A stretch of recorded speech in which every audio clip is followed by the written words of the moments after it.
This is Corporal Claudio Patino IV. Awarded the Bronze Star and a Purple Heart, Claudio Patino IV served his nation in the U.S. Marine Corps and died at the age of 22 in combat in Afghanistan. I was a young kid. Could have been me. And now it's Patino's turn to be served. He'll always be part of my life here at the cemetery. Oliver Villalobos visits this gravesite in Riverside, California often and sometimes runs into Patino's mother. During the course of the burial, I ended up talking to her and I said, "Oh, don't worry." I told her in Spanish, I said, "Don't worry, ma'am. I'm going to take care of your son.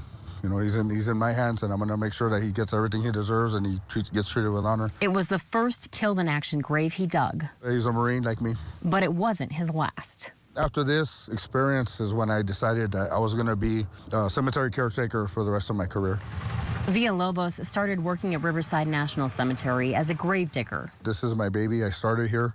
I'm going to probably end up being buried here. He's now the assistant director, there for veterans' families on one of their worst days. If the job's good enough for your mother or your brother or your uncle, then it's good enough for the veteran. And if it's not, go back and do it again, because that's the kind of level of service that we expect and we demand that we give to our veterans, because we're all family here together. It could be difficult sometimes, you know, to see someone lose a loved one. And we never forgot the loved ones I lost. I lost my mother. So when I see somebody lose their mother, you know, it's something that I can relate to, and it still hurts. So when they're in pain, we're in pain. You know, we feel the same way. Some 60 miles east of Los Angeles, this is the National Cemetery Administration's largest and busiest cemetery. More than 300,000 veterans and their family members are interred here in Riverside, California, but the National Cemetery Administration wants to make more veterans aware of the benefits available to them and their families well after they're gone. The National Cemetery Administration says nearly 94% of veterans have access to a no-cost national or grant-funded cemetery within 75 miles of their homes. And yet, in 2022, only about 22% of veterans or family members were buried in a national or VA-funded cemetery. It's something VA Undersecretary Matt Quinn wants to change. Now, I know that the choice of where to bury a loved one is a deeply personal one every family has to make. Many families have long traditions of using a particular plot.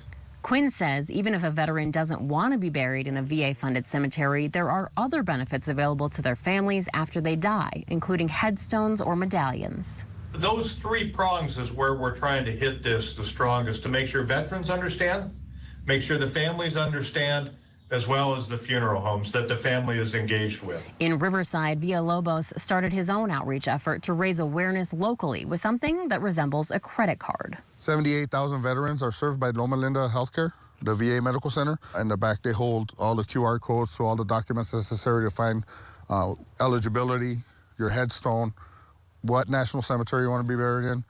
It's all here in this card. On this spring day, a special interment. An unhoused veteran who was a member of an underwater demolition team and later the Navy SEALs. It's a tough story. A lot of vets, you know, go through it. A lot of us here have PTSD. He was seemingly forgotten until the unidentified veteran program matched him through the FBI database and called Riverside. They didn't know what kind of a man he was, just sitting there in a corner somewhere in the street.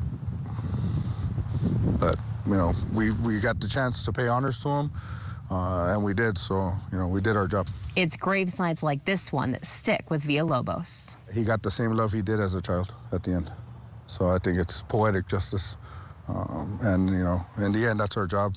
We always take care of our own.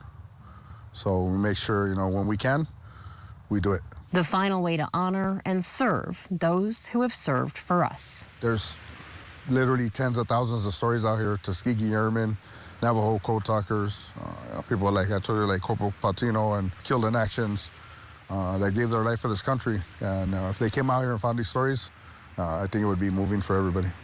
Maritza Giorgio, Scripps News, Riverside, California.